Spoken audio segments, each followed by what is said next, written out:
প্রশান্তি জড়িত নিদ্রা মানুষের জীবনের একটা অত্যন্ত গুরুত্বপূর্ণ সুখ এবং প্রয়োজনীয়তাও। দেখতে গেলে এই সংসারের প্রত্যেক পশু পাখি, প্রত্যেক জীব অবশ্যই নিদ্রা প্রাপ্ত করেন, কিন্তু মানুষ, যার মধ্যে বিচার বিবেচনা করার শক্তি অন্যদের থেকে অনেক বেশি, তার কিন্তু ঘুমের কিছু সমস্যা অবশ্যই হয়। কি বলেন? তাই তো? এবার এর কারণ কি? চিন্তা। এবার চিন্তা আমাদের সবার জীবনে আছে। আমরা সকলে জানি যে চিন্তা কখনো আমাদের সাহায্য করে না, তাও আমাদের জীবনে আছে। কেন? চিন্তার মাধ্যমে কি কখনো কোনো সমস্যার সমাধান হয়েছে? অর্থের চিন্তা করলে কি অর্থ লাভ হয়? ভবিষ্যতের চিন্তা করলে কি ভবিষ্যৎ ঠিক হয়ে যায়? স্বাস্থ্যের চিন্তা করলে কি স্বাস্থ্য নিজে থেকেই ঠিক হয়? হয় না। তাহলে এই সব কিছু থেকে আমাদের একটা ছোট্ট শিক্ষা অবশ্যই লাভ করা উচিত। আপনিও আপনার কাঁধ থেকে চিন্তার এই বোঝা নামিয়ে ফেলুন, আর এই সব ইচ্ছে একত্রিত হয়ে আমাদের মনে চিন্তা উৎপন্ন করে। তাই এই চিন্তাগুলিকে ত্যাগ করুন, প্রকৃতির প্রেমের উপর বিশ্বাস রাখুন। মনে রাখবেন, যিনি চিন্তা মুক্ত হবেন তিনি চিতা মুক্ত হবেন। সুখের নিদ্রা প্রাপ্ত করুন, আর নিদ্রায় যাবার আগে আমার সাথে ভালোবেসে বলুন, রাধা রাধা।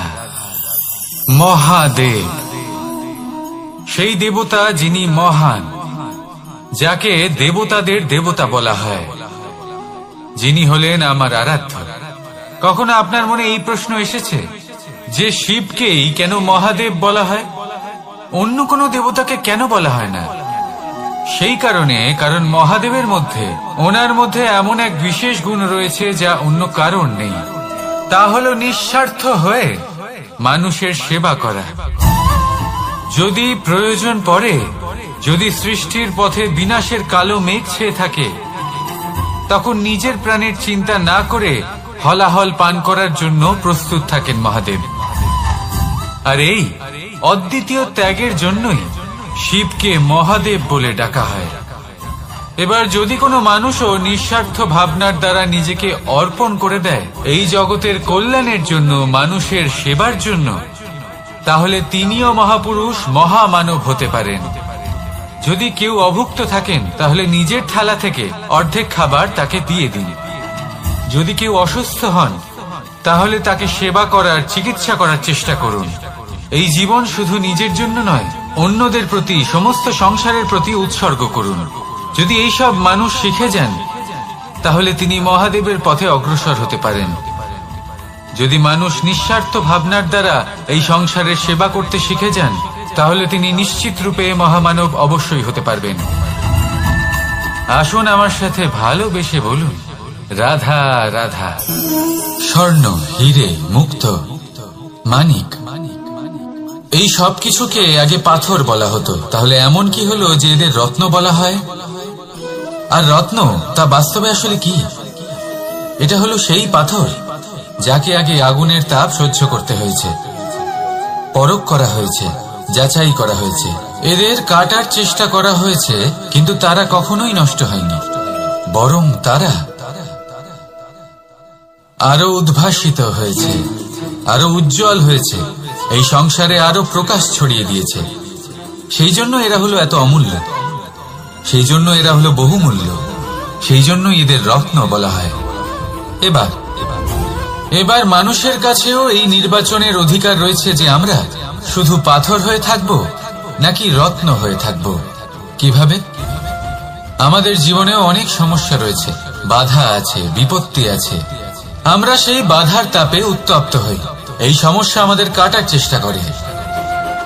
অনেক মানুষ বিভিন্ন পরিস্থিতি আমাদের ভাঙার চেষ্টা করে, কিন্তু আমাদের নষ্ট হলে চলবে না। যেভাবে এই রত্ন সমস্যার সম্মুখীন হয়ে পাথর থেকে রত্ন হয়েছে, সেইভাবেই আমাদেরও আমাদের সমস্যার সম্মুখীন হয়ে রত্ন হয়ে উঠতে হবে, এই সংসারে প্রকাশের স্রোত হয়ে উঠতে হবে। তাহলে এটাই করুন, আর আমার সাথে ভালোবেসে বলুন, রাধা রাধা।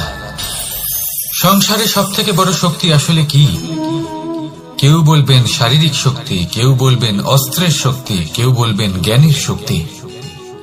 ঠিক আছে, কিন্তু যদি আমি বলি সংসারের সব থেকে বড় শক্তি হল শক্তি কোনো এক তথ্যের, আগে হ্যাঁ, তথ্য। এই তথ্য নিজেই কিন্তু খুব শক্তিশালী, অত্যন্ত শক্তিশালী অস্ত্র হলো এই তথ্য। আর সত্যি বলতে অনুচিত তথ্যের থেকে অনেক বেশি ঘাতক হলো অসম্পূর্ণ তথ্য।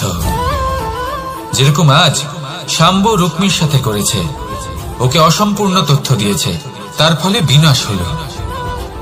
যদি এইভাবেই আপনার কাছেও কোনো অসম্পূর্ণ তথ্য আসে, আর যদি আপনি তা পরখ না করে দেখেন, যাচাই না করে দেখেন, আর নিজের কর্ম করেন, তাহলে উত্থানের বদলে আপনি পতনের সম্মুখীন হবেন।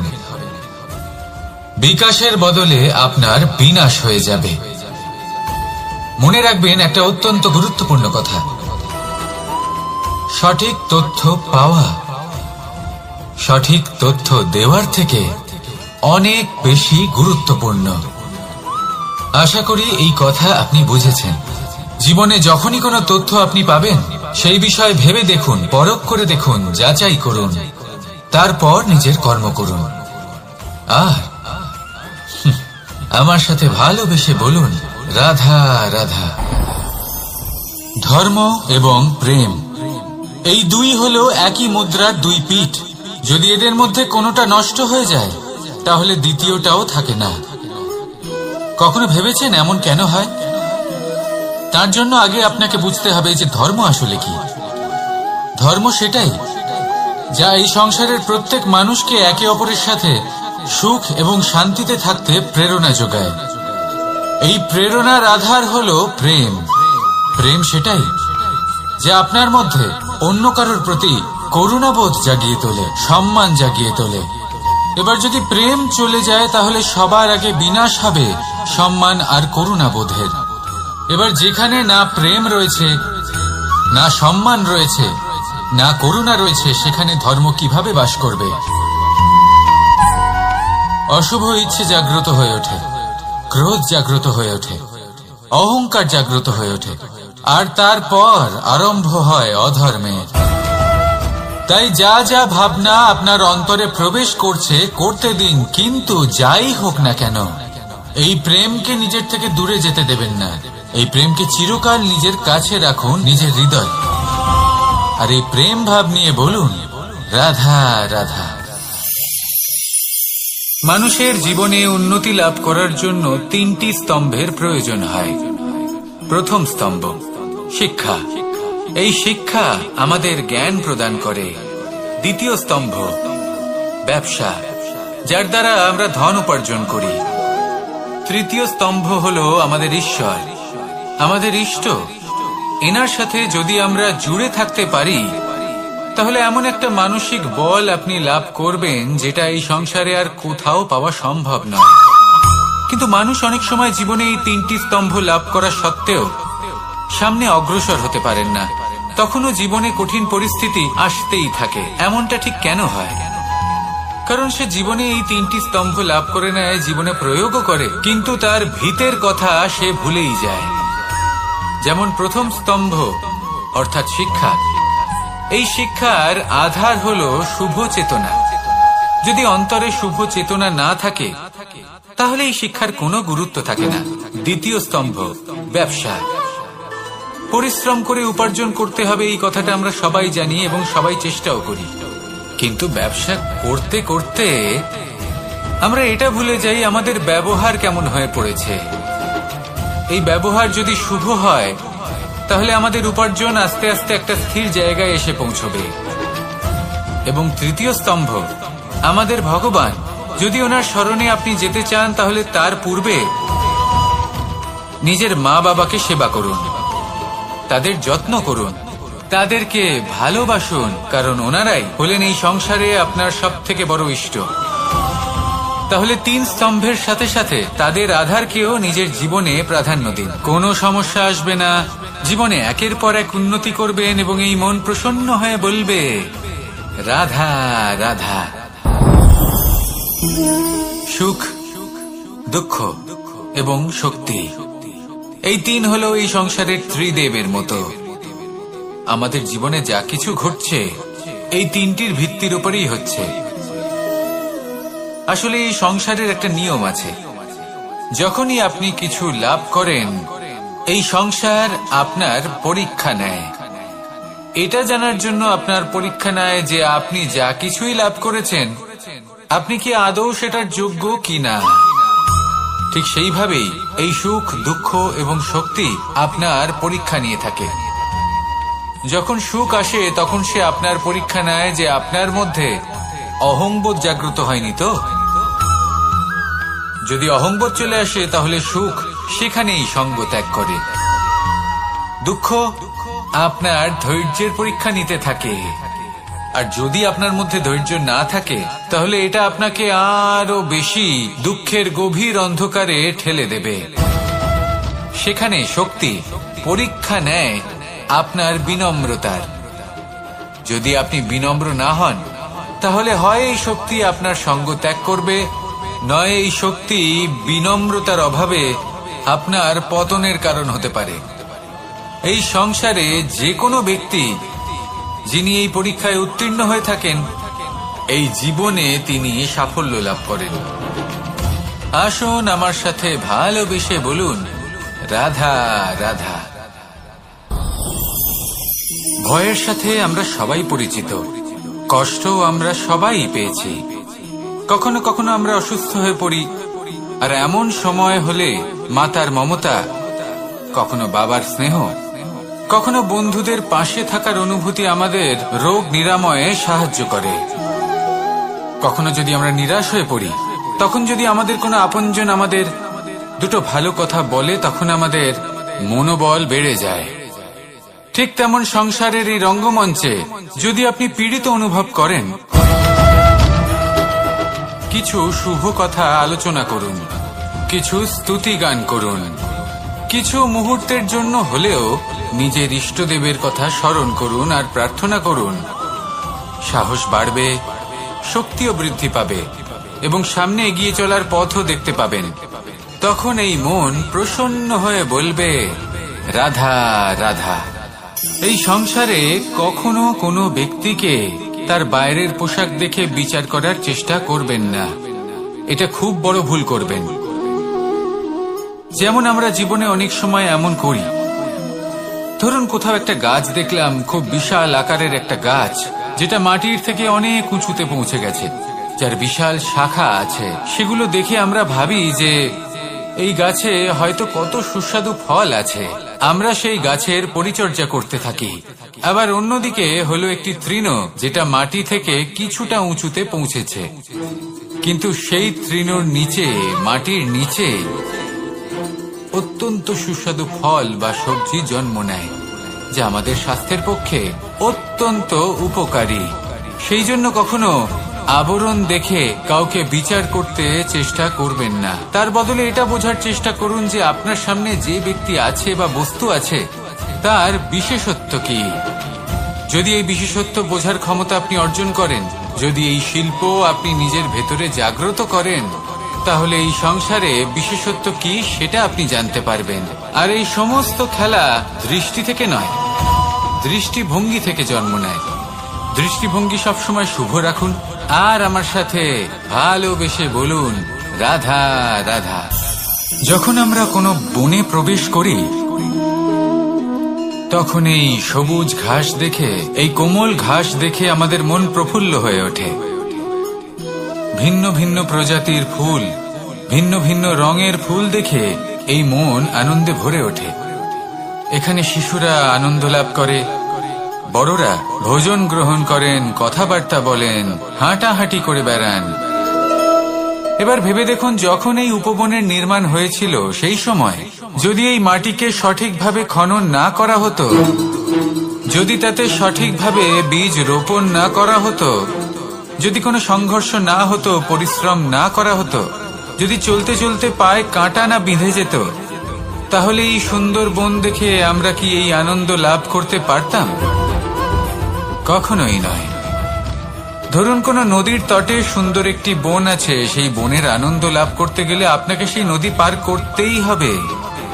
যদি সুখের নদীর কাছে পৌঁছতে চান তাহলে তটে যে কাঁটা রয়েছে সেগুলোর সাথে সংঘর্ষ করতেই হবে।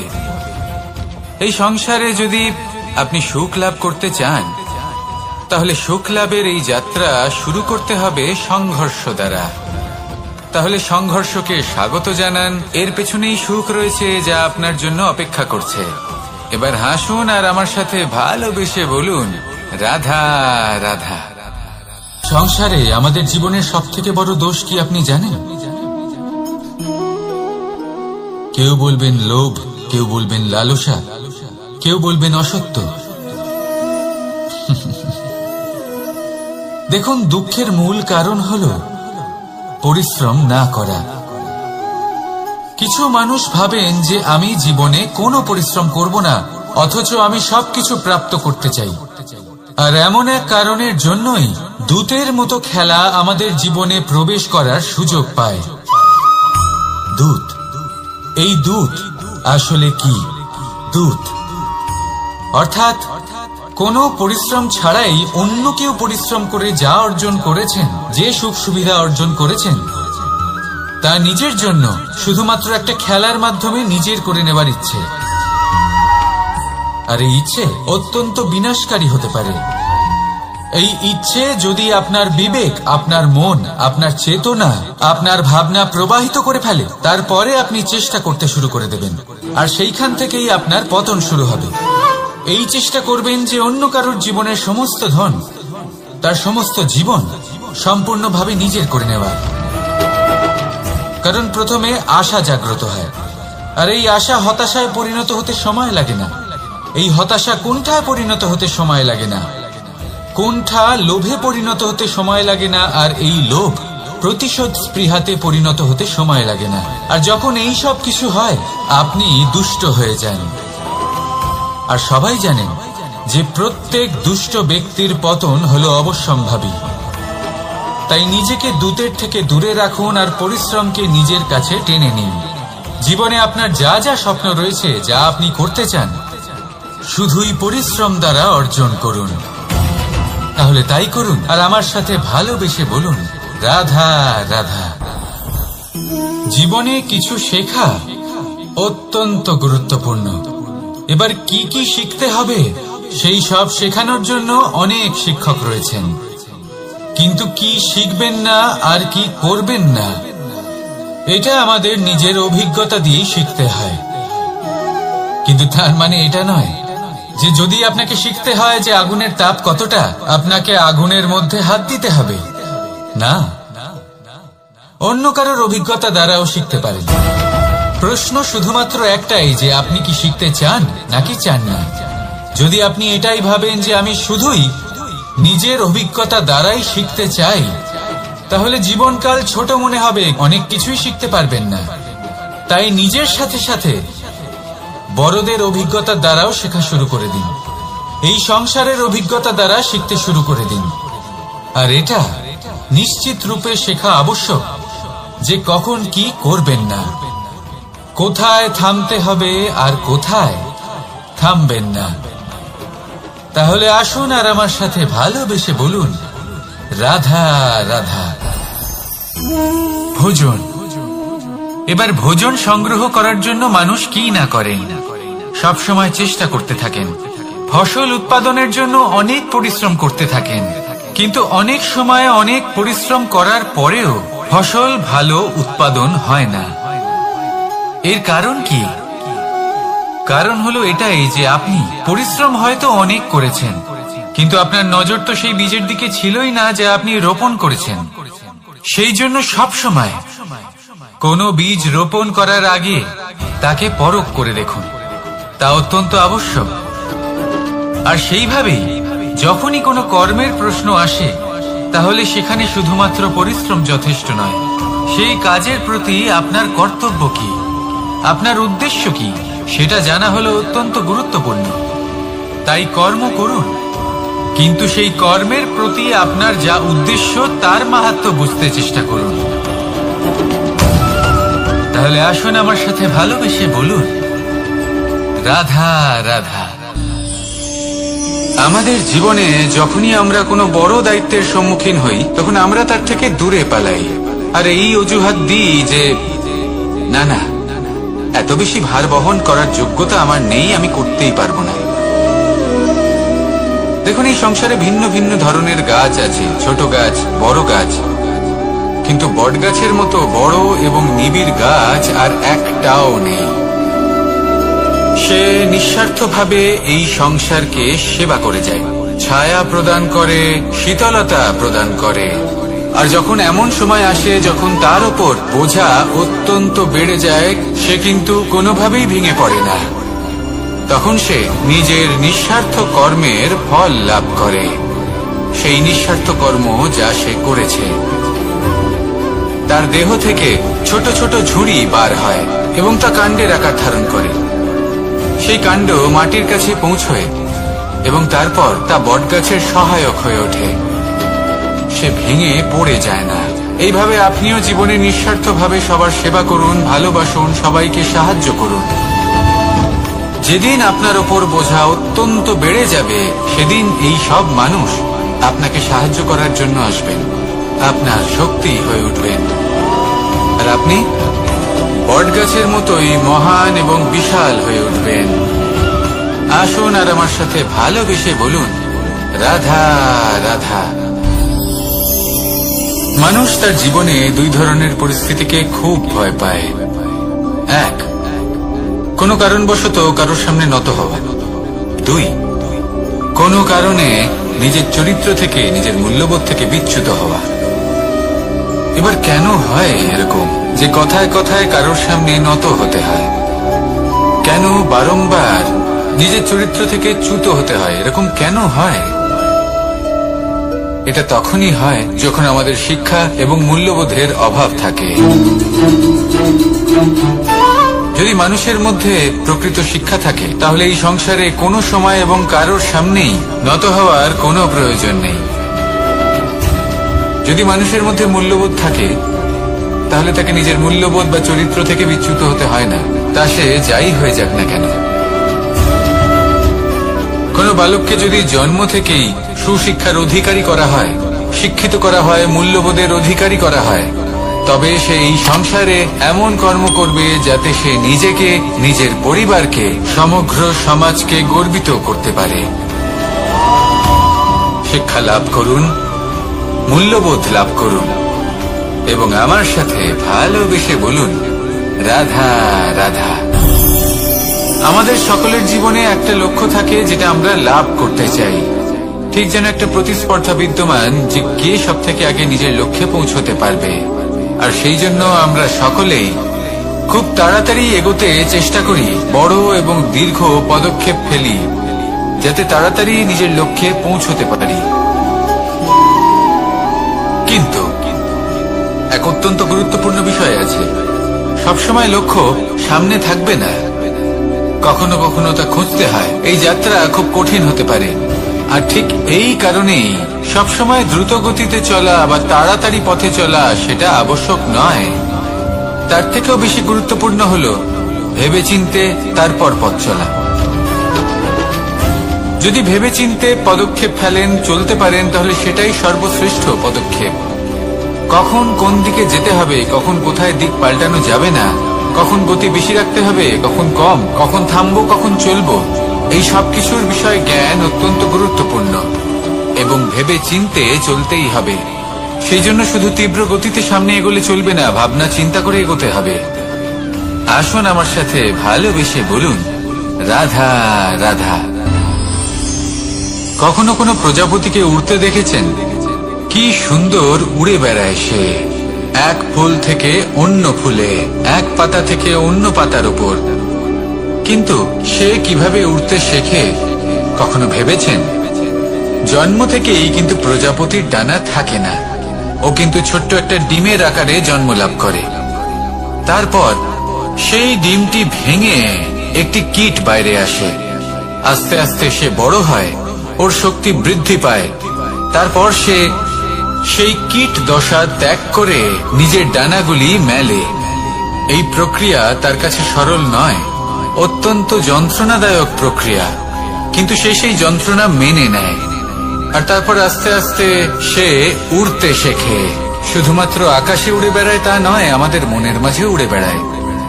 এবার এই ডিম থেকে প্রজাপতি হয়ে ওঠার যে যাত্রা, এটা যতটা কঠিন, ততটাই কঠিন হয় এই সংসারে শ্রেষ্ঠ কর্ম করা, ততটাই কঠিন হয় এই সংসারে মহান হয়ে ওঠা। সেই জন্য প্রয়োজনীয় প্রচেষ্টা এবং সময়।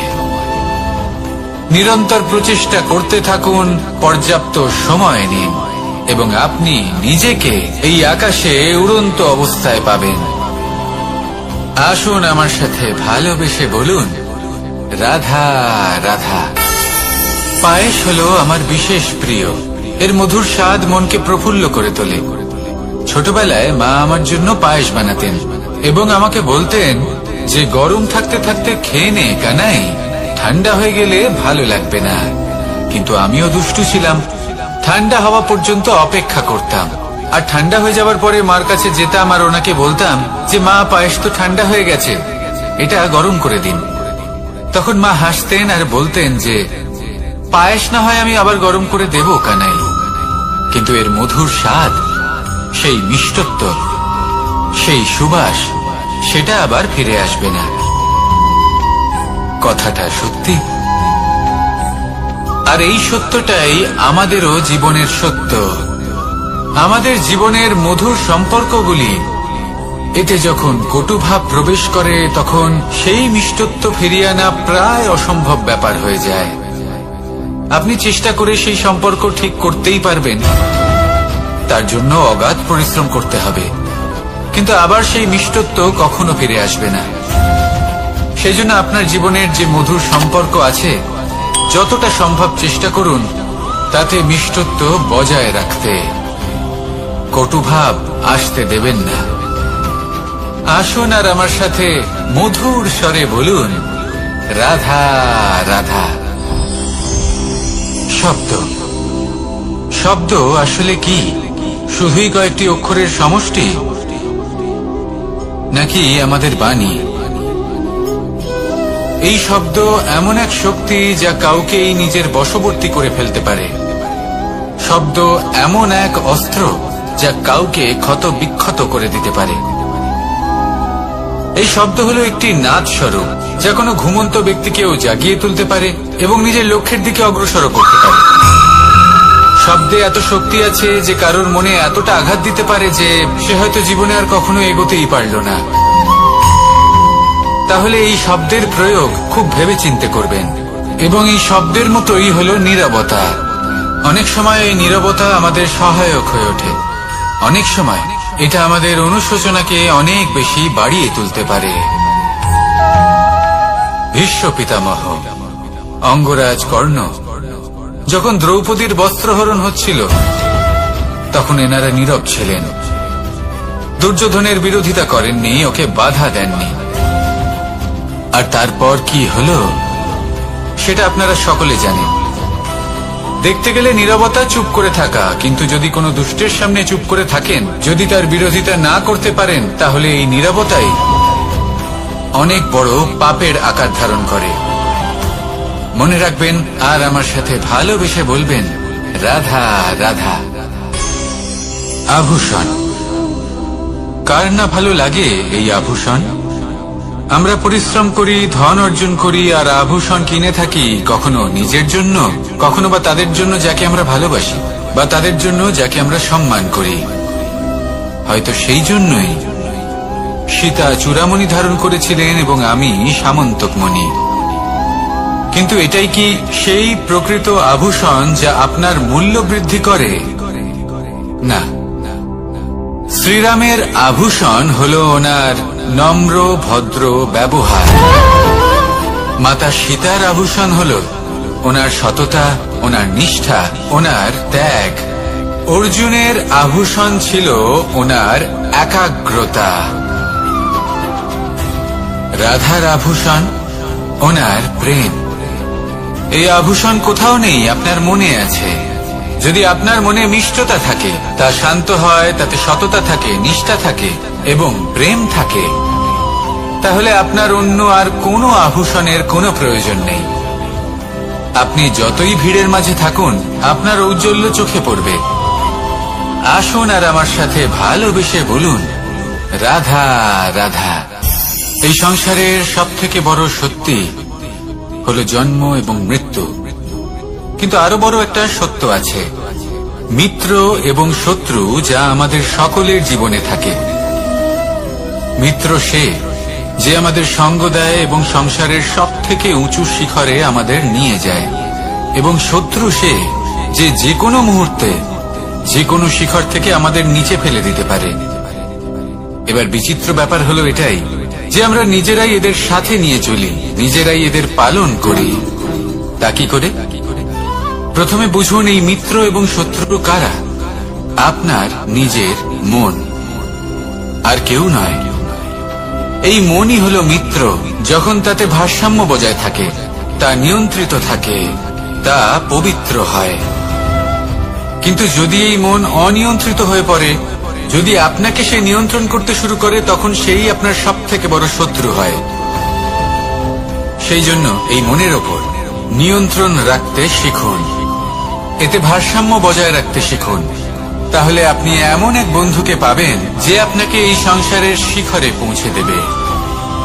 আসুন আমার সাথে ভালোবেসে বলুন, রাধা রাধা। ঈশ্বর আসলে কে? সংসারের বেশিরভাগ মানুষের কাছে ঈশ্বর হলেন এই সংসারের রচয়িতা, পালনকর্তা। কারোর কাছে উনি জ্ঞাতা, কারোর কাছে উনি হলেন আস্থার প্রতীক, আবার কারোর জন্য শুধুমাত্র অন্ধবিশ্বাস। কিন্তু এই ঈশ্বর কি কোনো শরীর, নাকি একটা বোধ, নাকি শুধুই শ্রদ্ধা? ঈশ্বর হলেন তিনি যিনি হলেন আপনার ইষ্ট। সেই জন্যই তো গুরু, মাতা, পিতা এনাদেরও ঈশ্বরই বলা হয়েছে। যাদেরকে আমরা ঈশ্বর বলে মনে করি, যারা আমাদের ইষ্ট, তারা আমাদের একটি পথ দেখান, একটি দিকে চালিত করেন। সেই পথে চলে আপনি শুভ কর্ম করতে পারেন। আর যখন কোনো ব্যক্তি তার ঈশ্বরের আদেশ পালন করেন, তখন সে নিজে থেকেই শুভ পথে অগ্রসর হয়ে যান। বেশ কয়েকজন মানুষ ঈশ্বরের ওপর আস্থা রাখেন এবং ভাবেন যে অনুচিত কোনো কাজ করা উচিত নয়, ঈশ্বর দেখছেন। ওনারা ভয় পান যে কোনো অনুচিত কর্ম করলে কে জানে তার পরিণাম কি হবে। এমন অনেক ব্যক্তি রয়েছেন যারা ঈশ্বরকে বিশ্বাস করেন এবং জানেন যে ঈশ্বর তাদেরকে দেখছেন, তাই যে যে শুভ কর্ম ওনারা করেছেন তার ফল তারা অবশ্যই পাবেন। এবার আপনি ভয় পেয়ে ঈশ্বরকে বিশ্বাস করবেন, নাকি বিশ্বাসের দ্বারা ঈশ্বরকে বিশ্বাস করবেন, সেই সিদ্ধান্ত আপনারই। কিন্তু হ্যাঁ, যদি আপনার মনে ঈশ্বরের জন্য কোনো স্থান থাকে, যদি আপনার কোনো ইষ্ট থাকেন, যদি আপনি কাউকে ঈশ্বর মনে করেন, যার প্রত্যেক আদেশ আপনি পালন করে থাকেন, তাহলে বলি, ঈশ্বর কখনো আপনাকে অনুচিত পথে চালিত করবেন না। আসুন আমার সাথে ভালোবেসে বলুন, রাধা রাধা। এই সংসারে ভিন্ন ভিন্ন ধরনের গাছ আছে, অসংখ্য ধরনের প্রজাতি আছে। কিছু গাছ পাতা দিয়ে থাকে, কিছু ফুল, কিছু ফল। কেউ ছায়া প্রদান করে, কেউ শীতলতা প্রদান করে, কেউ নিজেকে খুব কষ্ট দিয়ে এই সংসারের বিকাশে সহায়ক হয়ে ওঠে। কিন্তু এই সবার মধ্যে একটা বিষয় কিন্তু সমান, এরা প্রত্যেকেই পাতা ছাড়া, ফুল ছাড়া, ফল ছাড়া জীবিত থাকতেই পারে, কিন্তু কোনো বৃক্ষই শিকড় ছাড়া বেঁচে থাকতেই পারে না। এটাই হলো রাধা। ঠিক সেইভাবেই আমাদের জীবনে শক্তি হোক, ধন হোক বা সাফল্য হোক, আমাদের বা আমাদের পরিবারের প্রসন্নতাই হোক, এই সব কিছুর আধার হলো, সবকিছুর মূল হলো পরিশ্রম। তাই জীবনে চিরকাল পরিশ্রম করতে থাকুন। যদি আপনি জীবনে মহান হবার পথে অগ্রসর হতে চান, তাহলে পরিশ্রম করুন। এই পরিশ্রম দ্বারাই নিজের পরিবারকে প্রসন্ন করুন, নিজের বন্ধুদের প্রসন্ন করুন, এই সমাজকে গর্বিত করুন। আসুন আমার সাথে ভালোবেসে বলুন, রাধা রাধা। এই সংসারের সব থেকে বড় রোগ কোনটা? কেউ বলবে মানসিক রোগ, কেউ বলবে সেই রোগ যা সর্পদংশনের ফলে হয়ে থাকে। এই সংসারে ভিন্ন ভিন্ন ধরনের রোগ আছে এবং তার সাথে ভিন্ন ভিন্ন ধরনের যন্ত্রণাও রয়েছে। এমন একটা রোগ আছে যা চোখে দেখা যায় না, যা আপনার শরীরে কোনো দাগ রেখে যায় না, কিন্তু আপনার আত্মাকে পর্যন্ত ক্ষত বিক্ষত করে, অসুস্থ করে তোলে, বিনাশ করে দেয় আপনাকে এবং তার সাথে আপনার আত্মাকে। এই অসুখের নাম হল লালসা। লালসা, যে কর্ম সাধন করেছেন তার থেকে বেশি ফল লাভ করার আশা। লালসা, যা আজ আছে তার থেকে অনেক বেশি লাভ করার ইচ্ছে। এই ইচ্ছে এই সংসারে সবার থেকে এগিয়ে থাকার আপনাকে প্রেরণা যোগাবে, কিন্তু তার জন্য আপনাকে অপরাধযোগ্য কাজ করতে উৎসাহিত করবে। আপনার বন্ধু, আপনার আত্মীয়, আপনার পরিবার, এই সবার থেকে আপনি কখন দূরে চলে যাবেন আপনি বুঝতেই পারবেন না। উচিত অনুচিত কোনটা, ধর্ম অধর্ম কোনটা, সব ভুলে যাবেন আপনি। সেজন্য মনে রাখবেন, নিজের জীবনে যদি আপনি লালসার থেকে নিজেকে দূরে রাখতে পারেন, তাহলে এর অর্থ হল যে আপনি এই সংসারের সব থেকে বড় অসুখের ওপর বিজয় লাভ করেছেন। আসুন আমার সাথে ভালোবেসে বলুন, রাধা রাধা। এই সাগর কত বিশাল আকার, কখনো শান্ত কখনো উত্তাল, কিন্তু এই সাগরকে এত মহান কে করে তুলল? জল। এবার এই জলের যাত্রা দেখুন, সেটা কতটা কঠিন। এই জল সাগরে থাকে, সূর্য ওকে এতটা উত্তপ্ত করে তোলে যে এই জল নিজের অস্তিত্ব হারিয়ে ফেলে এবং বাষ্পে পরিণত হয়ে হাওয়ায় মিলিয়ে যায়। তারপরে আকাশে যায় আর নিজের অস্তিত্ব আবার হারিয়ে ফেলে, মেঘে পরিণত হয়। তারপর এই মেঘ কোথাও গিয়ে কোনো পর্বতে ধাক্কা খায়, তারপর আবার এই জল নিজের অস্তিত্ব হারায়। তারপরে বর্ষার রূপ ধারণ করে তা বর্ষিত হয়, বা কোনো পর্বতের চূড়ায় তার শিখরে বরফের রূপ ধারণ করে। তারপরে এই বর্ষা মাটির দিকে নিজের যাত্রা শুরু করে। এবার মাটিতে ঝরে পড়া এই বর্ষা স্রোতের আকার ধারণ করে এবং আস্তে আস্তে বইতে থাকে। এই নদীর আকার ধারণ করে এবং নদী রূপে বইতে বইতে পাথরে ধাক্কা খায় বা কোনো পর্বতে ধাক্কা খায়, আর তারপর এই নদী এসে সাগরে সমাহিত হয়ে যায়। নদীর এই জল আবারও নিজের অস্তিত্ব হারিয়ে ফেলে, কিন্তু এইবার সেই জল নিজেই সাগরে পরিণত হয়। এটা আমাদের সকলের জন্য একটা শিক্ষা যে এই সংসারে জীবন এবং সময়ের হলো এক অনন্ত যাত্রা। এই সংসারে যা কিছু আছে তার সূত্রপাত কোথাও একটা হবেই। সেই জন্য মৃত্যু এবং সমাপ্তির চিন্তা ত্যাগ করে দিন, আর যে সূত্রপাত আপনি লাভ করছেন তার আনন্দ উপভোগ করুন। ভেবে দেখুন আপনি কিভাবে শ্রেষ্ঠ কর্ম করতে পারেন যাতে এই সংসার এবং এই সমাজ, এই দুইয়ের মঙ্গল সম্ভব। আসুন আমার সাথে ভালোবেসে বলুন, রাধা রাধা। মাকড়সার জাল দেখতে পাচ্ছেন? মাকড়সারা ভীষণ পরিশ্রম করে এটা তৈরি করে, নিজের শরীরের রস দিয়ে এই জাল বনে। আপনি কি এটার উদ্দেশ্য জানেন? আসলে মাকড়সা এই জালে ছোট কীটপতঙ্গ ধরে তাদেরকে খাদ্যরূপে গ্রহণ করে। কিন্তু আপনি কি এই কথা জানেন যে একদিন মাকড়সা নিজেই নিজের জালে জড়িয়ে মৃত্যুবরণ করে থাকে? বলুন, কি করেন আপনি এই জাল দেখতে পেলে? দেখতে পেলেই মুছে ফেলেন এর অস্তিত্ব, তাই না? তেমনি অন্যদিকে পাখির বাসা, পাখিরাও ভীষণ পরিশ্রম করে এটা তৈরি করে। কিন্তু যদি পাখি একদিন এটা ছেড়ে চলে যায়, তাহলেও লোকে এটা নষ্ট করে দেয় না। কারণটা কি? এর কারণ হল এর নির্মাণ জীবন সঞ্চারের জন্য করা হয়েছে, নষ্ট করার জন্য নয়। তাই মনে রাখবেন, জীবনে আপনার পরিশ্রম যতই বেশি হোক না কেন, যদি আপনার লক্ষ্য শুভ না হয়, তাহলে আপনারও বিনাশ নিশ্চিত। তাই সৃজন করতেই থাকুন আর মুগ্ধ হয়ে বলুন, রাধা।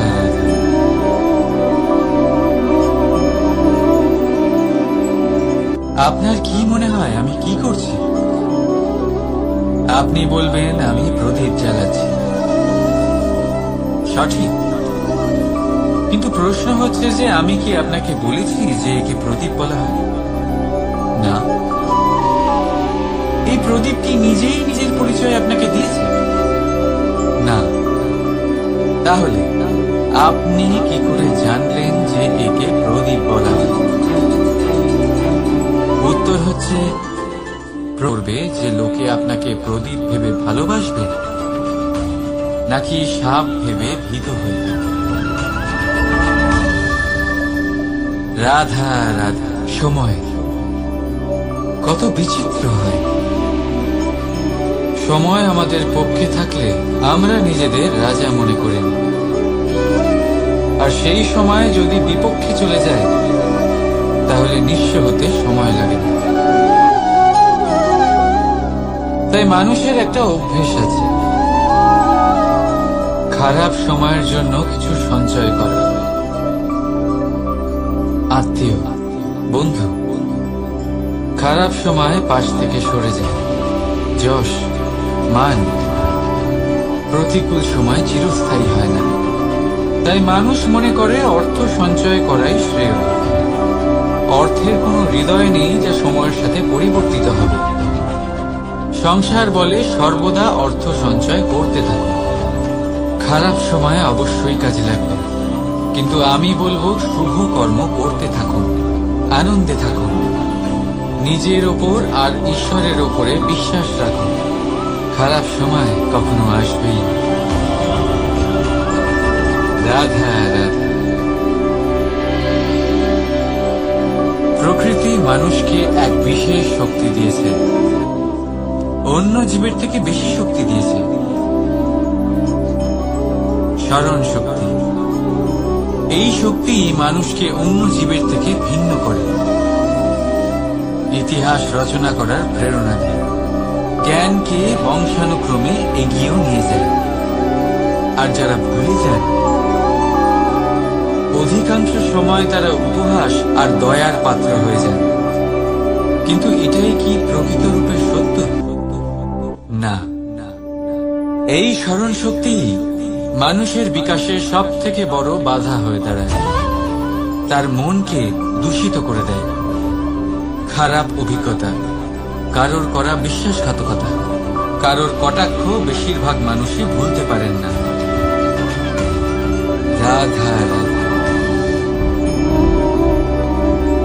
মানুষ নিজের পরিবারের জন্য কত কিছুই না করে, দিন রাত পরিশ্রম করতে থাকে যাতে তার পরিবারের প্রয়োজন পূরণের জন্য অর্থ রোজগার করতে পারে। কিন্তু শুধু অর্থ রোজগার করাটাই কি যথেষ্ট? আপনি বলবেন হ্যাঁ, নিশ্চয়ই। অর্থ দিয়ে সব কিছু পাওয়া যায়, বিদ্যা পাওয়া যায়, বাড়ি পাওয়া যায়, ওষুধ পাওয়া যায়, আর কত কিছুই না পাওয়া যায়।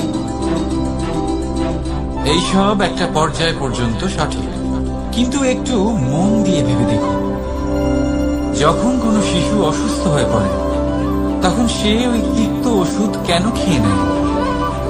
এই জন্য কারণ ওর পিতা সেই ওষুধ অর্থ দিয়ে কিনেছে? না, বরং এই জন্য কারণ তার পিতা যে তার সামনে দাঁড়িয়ে, তার উপরে তার বিশ্বাস আছে। বিশ্বাস আছে যে উনি তার কিছু হতে দেবেন না। এই বিশ্বাস, এই সংস্কার, এই শিক্ষা কখনো অর্থ দিয়ে পাওয়া যায় না। এটা পাওয়া যায় সেই সময় থেকে যা মাতা পিতা তাদের সন্তানের সাথে কাটিয়েছেন। তাই জীবনে অর্থ অবশ্যই উপার্জন করবে, কিন্তু নিজের পরিবারকেও সময় দিন, আনন্দ পাবে। রাধা রাধা।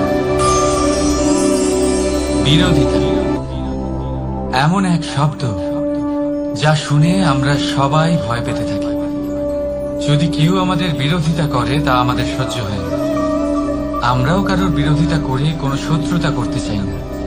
এই ধরনের ভাবনা আমাদের মনে আসতেই থাকে। কিন্তু বিরোধিতা, এই শব্দ আপনার শান্তির জন্য, আপনার সুখের জন্য কতটা গুরুত্বপূর্ণ তা আপনারা জানেন না। তাই যদি কাল এসে কেউ আপনার বিরোধিতা করে, তখন সবার আগে নিজেকে যাচাই করুন। আপনি কি ভুল করেছেন? আপনার দোষ কি? নিজের মধ্যে কি ত্রুটি আছে সেটা বোঝার চেষ্টা করুন। নিজেকে সংশোধন করার চেষ্টা করুন, তারপর দেখুন বিরোধিতার এই আগুন আপনাকে স্বর্ণ থেকে কুন্দন বানিয়ে তুলবে। বলা হয় এই সংসারে খারাপ বেড়েই চলেছে, কিন্তু তার কারণ এ নয় যে খারাপ মানুষ বেড়ে চলেছে। তার কারণ হলো যে ভালো মানুষ, যাদের ভালো চিন্তা, ভালো বিচারধারা আছে, তারা খারাপের বিরোধিতা করতে পারে। যদি আপনার সম্মুখে কোনো খারাপ কর্ম হয়, তাহলে তার বিরোধিতা করতে সংকোচ করবেন না, কারণ বিরোধিতার এই আগুন মন্দকে পিছুপা হতে অবশ্যই বাধ্য করে। রাধা রাধা। জীবনে আপনি এরকম মানুষও দেখবেন যারা এটা বলে, ভাবে, নিজেকেও বলে যে উনি সেই এমন ব্যক্তি যার মতো আমি হতে চাই। ঠিক আছে, কারোর থেকে প্রেরণা নেওয়াটা কোনো ভুল নয়, কিন্তু কখনো কখনো এই প্রেরণা গুরুত্বহীন হয়ে যায়, আর আমরা শুরু করে দিই সেই ব্যক্তিকে নকল করতে। এখানেই থেমে যায় আমাদের উন্নতি। এবারে দেখুন, সংসারে শত কোটি রঙের ফুল আছে, কিন্তু তারা কখনো একে অপরকে নকল করে না। সময়কে ব্যবহার করুন নিজের অস্তিত্ব নির্মাণ করার জন্য, কারণ কারোর ছায়া হওয়ার থেকে ভালো আপনি কারোর জন্য প্রেরণা হয়ে উঠুন। রাধা রাধা। আমরা সকলে পাথুরে রাস্তা এড়িয়ে চলি, কারণ এই পথের পাথর আমাদের যাত্রা আরো কঠিন করে দেয়, আমাদের পা আহত করে দেয়। কিন্তু একটা গুরুত্বপূর্ণ কথা আমরা ভুলেই যাই, এই কঠিন পথে না শুধু আমাদেরকে নিজেদের দুর্বলতার সাথে পরিচয় করায়, বরং আমাদের শক্ত হওয়ার প্রেরণাও দিতে থাকে। সময়ের সাথে ঠিক এমনটাই হতে থাকে। সবাই ভালো সময়ের অপেক্ষা করতে থাকে, ভালো সময়ের জন্য পরিশ্রম করেন, তার জন্যই চিন্তা করেন, কিন্তু ভুলে যান যে ভালো সময় বহুবার আমাদের বিবেক নষ্ট করে দেয়। সেখানেই খারাপ সময় আমাদের বুদ্ধিকে সঠিক পথে চালিত করে। রাধা রাধা। ঘোড়াকে যতই প্রশিক্ষণ প্রদান করুন, তার মুখে লাগাম তো পরাতেই হবে। একজন ভালো চালক সেই ঘোড়ার লাগাম মাঝে মাঝে টেনে ধরে, তাকে সঠিক পথে চালিত করতে, যাতে সেই ঘোড়া দিকভ্রান্ত না হয়। এবার একটু ভাবুন, ঠিক এরকমই হয় আমাদের মন। যদি এটা বিবেকের লাগাম দিয়ে মাঝে মাঝে আমরা টেনে না ধরি, তাহলে আমাদের এই মন দিকভ্রান্ত হতে পারে। আর যদি আপনি আপনার লক্ষ্যে পৌঁছতে চান, তখন মনের এই লাগাম মাঝে মাঝে আপনাকে অবশ্যই টেনে ধরতে হবে, কারণ বিবেকের এই পথ প্রদর্শনই আপনাকে ভালোভাবে আপনার লক্ষ্যে পৌঁছে দেবে। মনে রাখবেন, আর আমার সাথে ভালোবেসে বলবেন, রাধা রাধা। আপনি কখনো জাঁতা কল দেখেছেন? তাতে গম পেশা হয়। গমকে এমন ভাবে পেশা হয় যাতে আমরা তা খেতে পারি, জীবিত থাকতে পারি। আর যদি আপনি মন দিয়ে দেখেন, তাহলে কলের নিচের অংশ কখনো ঘোরে না, শুধুমাত্র উপরের অংশই ঘোরে। আর তবেই তা গম পিষতে পারে, আর তবেই রুটি তৈরি হতে পারে। কিন্তু ভেবে দেখুন, যদি কলের দুটো অংশই ঘুরতে থাকে, তাহলে কি হবে? তা গম পেশার বদলে একে অপরকে পিষে নিজেদের অস্তিত্ব শেষ করে দেবে। তাই জীবনে কোনো কাজ যখন মন আর মস্তিষ্ক মিশিয়ে করা হয় তখনই তা সম্পন্ন হয়, কিন্তু যখন বিষয় হলো ভক্তি তখন মস্তিষ্কের যুক্তির মৌন থাকা প্রয়োজন, আর যখন বিষয় হলো কর্ম আর ন্যায় তখন মনের আবেগের মৌন থাকা প্রয়োজন। মানুষের জীবনে দুটি বড় মাপের সম্বল আছে। প্রথম হলো আশা। আশা যেটা আমাদের সামনে পথ চলার প্রেরণা যোগায়। আশা যা আমাদের শক্তি প্রদান করে, সাহস যোগায়, আমাদের এটা বোঝায় যে এখন অনেক কিছু শুভ হওয়া বাকি আছে, ভয় পেও না। আর দ্বিতীয় হলো বিশ্বাস। জীবনে যখনই আমরা কাউকে বিশ্বাস করি তখন একটা বিশেষ মাপের শক্তি অনুভব করি। কখনো কখনো এই আশা হতাশায় পরিবর্তিত হয়ে যায়, আর বিশ্বাস বিশ্বাসঘাতকতায় পরিবর্তিত হয়। তখন কি করা যায়? তখন কি আপনি এটা বলবেন যে আশা করা অনুচিত, বিশ্বাসের অস্তিত্ব নেই? না, এটা কখনোই অনুচিত নয়। আপনি যদি কাউকে বিশ্বাস করেন আর সেই বিশ্বাস যদি সেই ব্যক্তি ভঙ্গ করে, তাহলেও এটা আপনার দোষ, কারণ আপনি সিদ্ধান্ত নিয়েছিলেন যে আপনি সেই ব্যক্তির উপর বিশ্বাস করবেন। আপনার সিদ্ধান্তে দোষ ছিল, আপনার ভাগ্যে নয়। কিন্তু ধরুন এমন একটা পরিস্থিতি এলো, তখন কি করা উচিত? আশা করুন তাদের থেকে যারা আপনার থেকে বড়, আর বিশ্বাস করুন তাদের যারা আপনার সমতুল্য। আশা করতে হলে ঈশ্বরের কাছে করুন যে আমি জীবনে যা কিছুই করছি, যে কর্ম করছি, যাকে বিশ্বাস করছি তারা আমার সাথে যেন কোনো অনুচিত না করেন। আমি শুধু এটাই আশা করব। আর বিশ্বাস অন্য কারোর উপর করার আগে নিজের উপর করুন, কারণ সত্যি বলতে আপনি নিজেকে কখনোই ঠকাবেন না, তাই না? আসুন আমার সাথে ভালোবেসে বলুন রাধা রাধা। বেশিরভাগ মানুষ কথা বলে থাকেন যে সময় অত্যন্ত বলশালী, সময় হলো খুবই শক্তিশালী। সময়কে চোখে দেখা যায় না, কিন্তু আমাদের সমস্ত কিছু দেখিয়ে দিয়ে যায়। তাই এই সময়কে কিছুটা ভয় পাওয়া প্রয়োজন। চলুন, প্রত্যেকের ভাবনা আলাদা, প্রত্যেকের মানসিকতার পিছনে নিজস্ব অভিজ্ঞতা রয়েছে, তাকে আমি সম্মান করি। আর কোথাও না কোথাও এই কথাটা সত্যি। কিন্তু যে ব্যক্তি নিজের জীবনে বিকাশ ঘটাতে চান, তিনি যতই এই সময়কে ভয় পান না কেন, তাকে এই সময়কে বুঝতে চেষ্টা করতেই হবে। যদি আপনি সাফল্যের পথে অগ্রসর হতে চান, তাহলে এই সময়কে বুঝুন, এর কথা বোঝার চেষ্টা করুন। এটা খুব আবশ্যক। দেখুন, আমরা সবাই জানি সময় আমাদের কাল, একদিন না একদিন সময় আমাদের অবশ্যই গ্রাস করবে। ততদিন এই সময়কে সম্মান করতে শিখুন। এটা কতটা শক্তিশালী সেটা বুঝতে চেষ্টা করুন, আর সময়ের সাথে তালে তাল মিলিয়ে চলতে চেষ্টা করুন। সময় নিজে থেকেই শুভ হয়ে উঠবে। আসুন আমার সাথে ভালোবেসে বলুন রাধা রাধা। জন্ম এবং মৃত্যু, এই দুই হলো মানুষের জীবনের সবথেকে গুরুত্বপূর্ণ দুই মুহূর্ত। মানুষ যখন জন্ম নেয় তখন তার কাছে এই সংসার জন্মগ্রহণ করে, এবং এই সংসারে যে জ্ঞান আছে, পুণ্য আছে, পাপ আছে, উচিত অনুচিত আছে, সেই সবকিছু সে জানতে পারে। এবার যেই মুহূর্তে তার মৃত্যু হয়, তার কাছে এই সবকিছুরই মৃত্যু হয়ে যায়। এবার মানুষের যখন জন্ম হয়, এই শুভ দিনের প্রসন্নতার কারণে মিষ্টি বিতরণ করা হয়, উপহার বিতরণ করা হয়, সবাই তা গ্রহণ করেন। এবার মানুষ যখন মৃত্যু লাভ করেন, তখনও শ্রাদ্ধের কাজের সময়ও নানান মিষ্টি বিতরণ করা হয়, সবাই সেটাও গ্রহণ করেন। এবার এই মিষ্টি দ্বারা আমরা জীবনে মিষ্টি মুখ করি, কিন্তু আমাদের জীবনের সবথেকে গুরুত্বপূর্ণ এই মুহূর্ত, এই দুই দিনেই আমরা এটা গ্রহণ করতে পারি না। কখন গ্রহণ করতে পারি? যখন উচিত সময় আসে। আর উচিত সময় কখন আসে? জন্মদিন এবং মৃত্যুদিন, এই দুইয়ের মাঝের মুহূর্ত, জীবনকাল।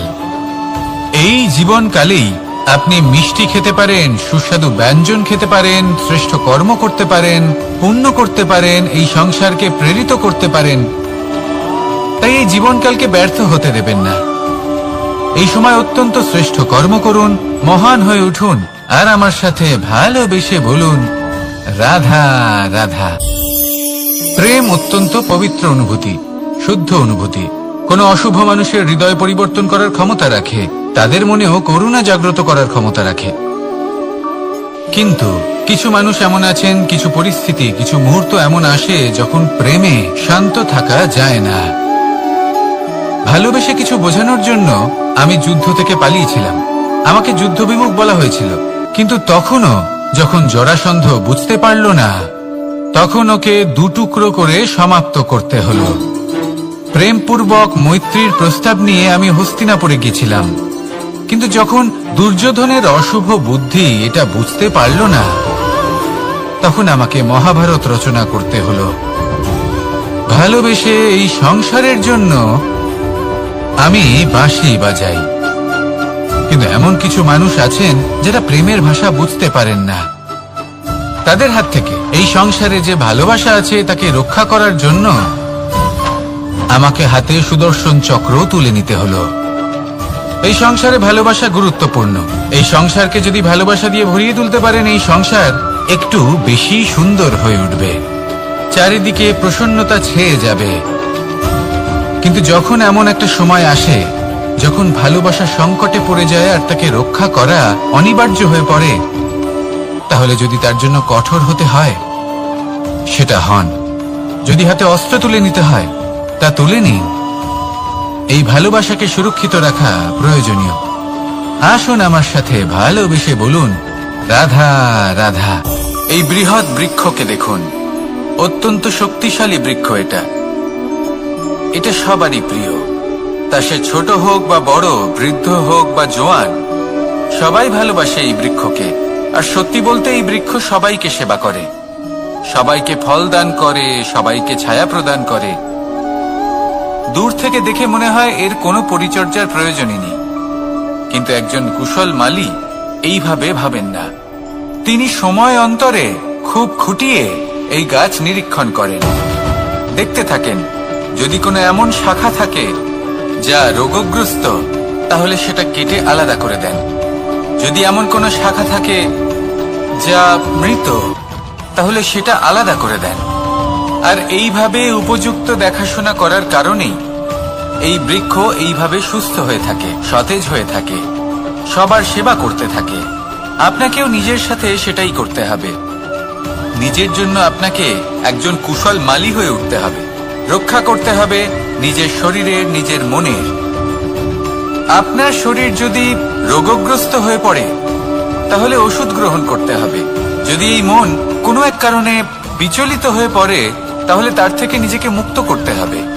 আপনি যদি নিজের যত্ন নেন, তবেই এই বৃক্ষের মতো হতে পারবেন, সেই বৃক্ষ যে সবারই প্রিয়, সবাইকেই সেবা করে।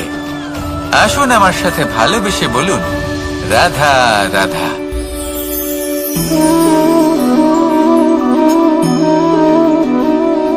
ভোজনের দ্বারাই শরীর পুষ্টি লাভ করে।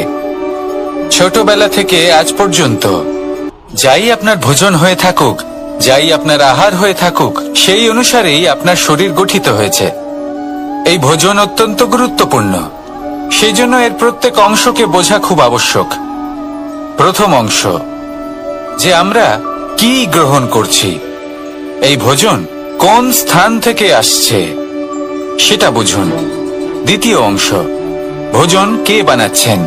এই ভোজন সর্বশ্রেষ্ঠ তখনই হয় যখন মাতার হাতে তৈরি করা ভোজন হয়। কিন্তু যদি মাতার তৈরি করা ভোজন আপনি প্রাপ্ত নাও করতে পারেন, তাহলে সেই ব্যক্তির ভোজন তৈরি করা উচিত যিনি সাত্ত্বিক। তৃতীয় অংশ, কোন স্থানে আপনি ভোজন গ্রহণ করছেন। যে স্থানে আপনি ভোজন গ্রহণ করছেন তা সাত্ত্বিক হওয়া উচিত, তাহলে অত্যন্ত গুরুত্বপূর্ণ। এবং চতুর্থ সবথেকে গুরুত্বপূর্ণ অংশ, তা হলো এই ভোজন আপনি যার দ্বারা প্রাপ্ত করেছেন, যেখান থেকে প্রাপ্ত করেছেন, যে স্থানে বসে আপনি ভোজন গ্রহণ করছেন, তার প্রতি কৃতজ্ঞতা প্রকাশ করুন এবং ভোজন পূর্ণরূপে সমাপ্ত করুন। তবেই এই ভোজন আপনাকে সুখী জীবন দান করবে, সুস্থ শরীর দেবে, আর এই মন তা সুপ্রসন্ন হয়ে বলবে, রাধা রাধা। এই হলো বট গাছের একটা বীজ।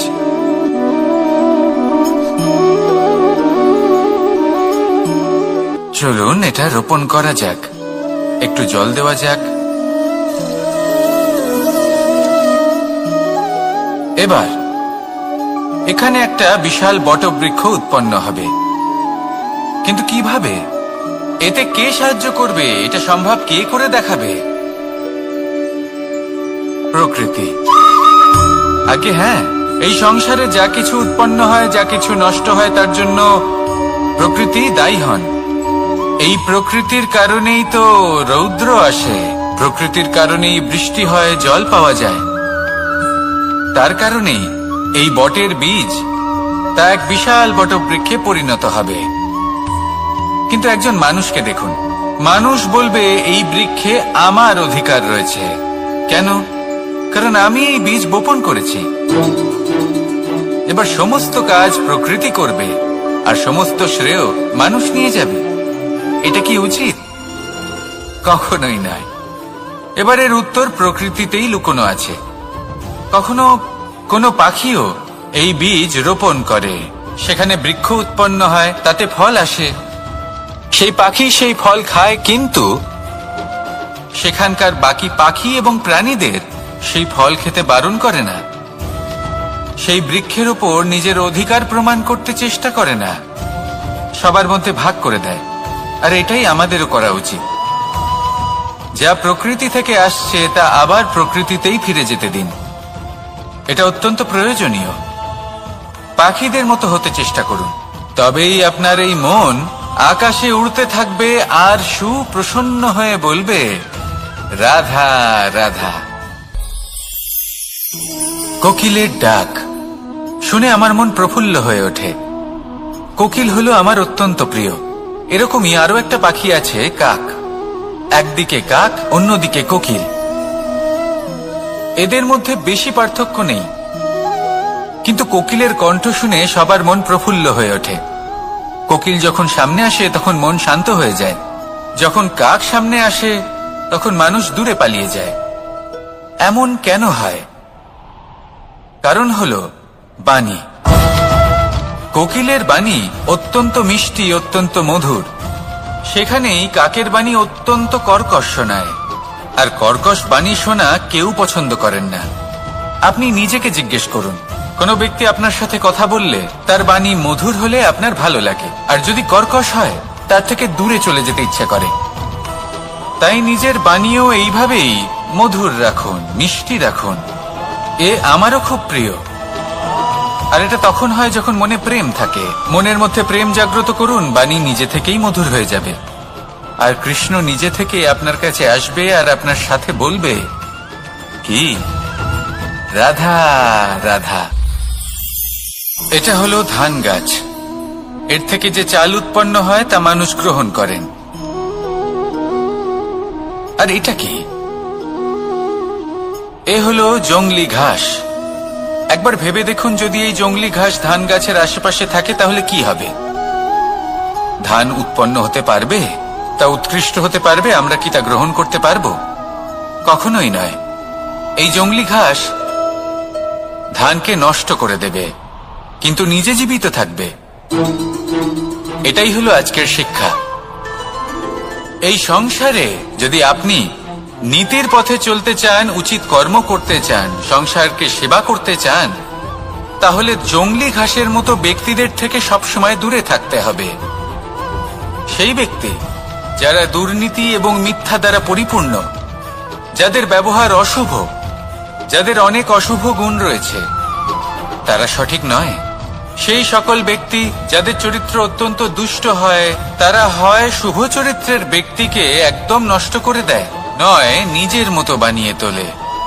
তাই যদি আপনি নীতির পথে চলতে চান, এই সংসারের জন্য শুভ কর্ম করতে চান, তাহলে সেই সঙ্গ লাভ করুন যে সঙ্গ জ্ঞানে পরিপূর্ণ, যাদের মধ্যে অনেক গুণ আছে, যাদের থেকে প্রতিদিন কিছু শিখতে পারবেন।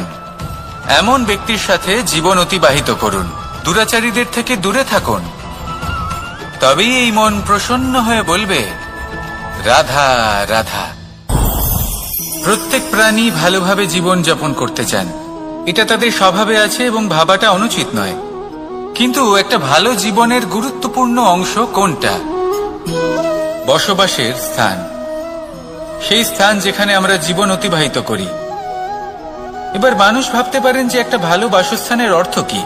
সেই স্থান যেখানে সহজে জল পাওয়া যায়, যেখানে শুদ্ধ বায়ু পাওয়া যায়, যেখানে আনাজ উৎপন্ন হয়। এটা জীবনযাপনের জন্য পর্যাপ্ত বটে, কিন্তু ভালো জীবনযাপনের জন্য আরো একটা কথা আপনাকে বুঝতে হবে। সাধু, জ্ঞানী, পণ্ডিত ব্যক্তি, এই সকল মহাপুরুষ, এনাদের যে বাসস্থান তা অত্যন্ত বিশেষ হয়। এখানে এক ধরনের বিশেষ ইতিবাচক শক্তি থাকে, এমন একটা স্থান যেখানে দেবতারাও বিচরণ করেন। জীবন আমরা সবাই যাপন করি, কিন্তু জীবনের উদ্দেশ্য শুধুমাত্র জীবন যাপন করা নয়। জীবনের উদ্দেশ্য হল মুক্তি লাভ করা। আর এই সকল সাধু, জ্ঞানী, পণ্ডিত ব্যক্তি, এই সকল মহাপুরুষ আপনাকে মুক্তির পথে নিয়ে যেতে পারেন, কারণ এরা হলেন সেই মহাপুরুষ যারা নিজেদের অন্তরের বিকার, অহংকার, ক্রোধ, বিদ্বেষ এই সকল দোষগুলিকে ত্যাগ করেছেন, এদের উপর বিজয় লাভ করেছেন। এমনই একজন ব্যক্তি আপনাকে মুক্তির পথে নিয়ে যেতে পারে। প্রয়োজন হলো শুধুই এনাদের চিনতে পারা, এদের কথা বুঝতে পারা এবং এদের দেখানো পথে চলা। যদি আপনি এটা করতে পারেন, তাহলে এই মন প্রফুল্ল হয়ে বলবে, রাধা রাধা।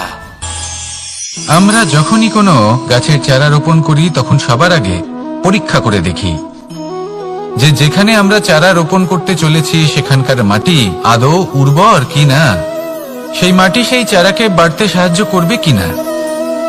যখন একটা চারা রোপণের আগে আমরা এত কিছু ভাবতে পারি, তাহলে কাউকে বিশ্বাস করার আগে আমরা কেন ভাবি না? জীবনে কখনো এই বিশ্বাসরূপী চারা কোথাও রোপণ করার আগে বোঝার চেষ্টা করুন যে যার উপর আপনি বিশ্বাস করতে চলেছেন সে কি আদৌ আপনার বিশ্বাসের যোগ্য কি না। ভেবে দেখুন সেই ব্যক্তি ভবিষ্যতে গিয়ে আপনার বিশ্বাস ভাঙতে পারে কিনা। এটাও ভেবে দেখুন যে যাকে আপনি বিশ্বাস করতে চলেছেন তাকে আপনি বিশ্বাস করলে নিজের জীবনের উদ্দেশ্যে আপনি অগ্রসর হতে পারবেন কিনা। আর তার জন্য প্রয়োজন সঠিক সিদ্ধান্ত, পরখ করা, কোনটা উচিত কোনটা অনুচিত সেটা বোঝা। আর তাতে কিন্তু আপনি সন্দেহবাতিক হবেন না, তাতে আপনি আরো নিপুণ হয়ে উঠবেন। তাই যদি আপনি নিপুণ হয়ে উঠতে চান, তাহলে বোঝার চেষ্টা করুন, পরখ করে দেখুন, কোনটা উচিত কোনটা অনুচিত বুঝুন। আর বিশ্বাস তখনই করুন যখন আপনি 100% নিশ্চিত হবেন যে সে বিশ্বাসের যোগ্য। আসুন আমার সাথে ভালোবেসে বলুন, রাধা রাধা। প্রত্যেক মানুষ জীবনে সাফল্য কামনা করেন এবং তার জন্য নিরন্তর চেষ্টা করতে থাকেন, নানান ধরনের নীতি এবং পরিকল্পনা করেন। শুধু একটা বিষয় নিয়ে ভয়ভীত থাকেন, পরীক্ষার বিষয়। প্রত্যেক মানুষকে জীবনে পরীক্ষা দিতেই হয়, আর বিভিন্ন সময় পরীক্ষা দিতে হয়। এটাই হলো প্রকৃতির নিয়ম, আর সেটা আমরা বদলাতে পারবো না। এবার মানুষ ভাবে যে বারবার আমাকেই কেন পরখ করা হচ্ছে। তিনি ভীত হয়ে থাকেন, কারণ পরীক্ষার এই প্রক্রিয়া খুব একটা সহজ হয় না। এবার আমাকে একটা কথা বলুন, যদি আপনি সোনা বিক্রি করতে যান, তাহলে সেই সোনা যতই শুদ্ধ হোক না কেন, সামনে থাকা ব্যবসায়ী একবার অন্তত তাকে পরখ করে দেখে, তাই না? তবেই তো তার মূল্যটা জানা যায়। আমরাও হলাম সেই স্বর্ণের মতো, সময়ান্তরে আমাদেরকেও পরখ করা হবে। শুধু নিজেকে শ্রেষ্ঠ করে তুলুন, নিজেকে শুদ্ধ রাখুন। যদি শ্রেষ্ঠ এবং শুদ্ধ হন, তাহলে আর পরীক্ষার ভয় থাকবে না। আপনার মূল্য যা থাকার সেটাই থাকবে। আসুন আমার সাথে ভালোবেসে বলুন, রাধা রাধা। সাগর জল তত্ত্ব দ্বারা সমৃদ্ধ, এ হলো জন্মদাতাও আর জনকও। এই সাগরকে দেখে আমরা অনেক কিছু শিখতে পারি। এই সাগরকে বাইরে থেকে দেখলে মনে হবে ঢেউ কোলাহল সৃষ্টি করছে, কিন্তু যদি আপনি আস্তে আস্তে কিছুটা গভীরে যান, তাহলে দেখবেন ঢেউগুলি শান্ত হয়ে গেছে। সেই একই সাগর তীরের কাছে অন্যরকম, গভীরে অন্যরকম। এবার সাগরের মাঝে এসে দাঁড়ান আর অনুমান করতে চেষ্টা করুন যে এটা কতটা গভীর। তাহলে দেখবেন এই কাজ অসম্ভব। আপনি সত্য কখনোই জানতে পারবেন না যতক্ষণ না সেই সাগরের তলদেশে পৌঁছচ্ছেন। এবার এই সাগরের মতোই হয় মানুষ। মানুষকে আপনি দূর থেকে বুঝতে পারবেন না, আপনাকে কাছে যেতেই হবে। একই দিনে আপনি পূর্ণরূপে কোনো মানুষকে জানতে পারবেন না। তার সাথে সময় কাটাতে হবে। প্রত্যেক মানুষ হলো আলাদা, ঠিক সাগরের মতো, যার নিজের আকার আছে, নিজস্বতা রয়েছে, গভীরতাও আছে। সেটা বোঝার সময় দিন, নয়তো কখনো কোনো মানুষকে বুঝতেই পারবেন না।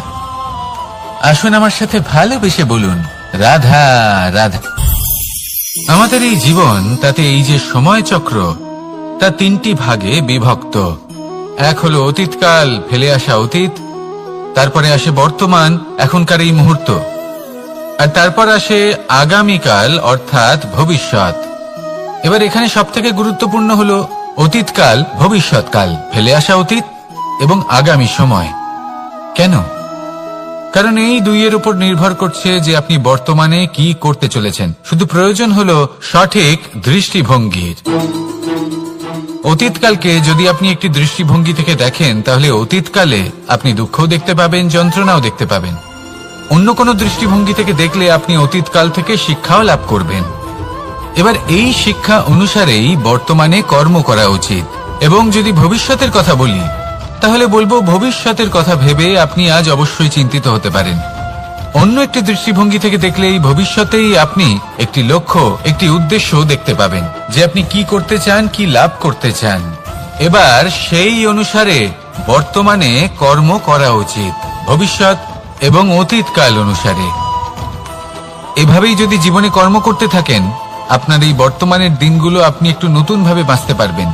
এভাবেই যদি জীবনে এগোতে থাকেন, তাহলে আপনার জীবনে আনন্দের উদ্ভব হতে কেউ বাধা দিতে পারবে না। আসুন আমার সাথে ভালোবেসে বলুন, রাধা রাধা।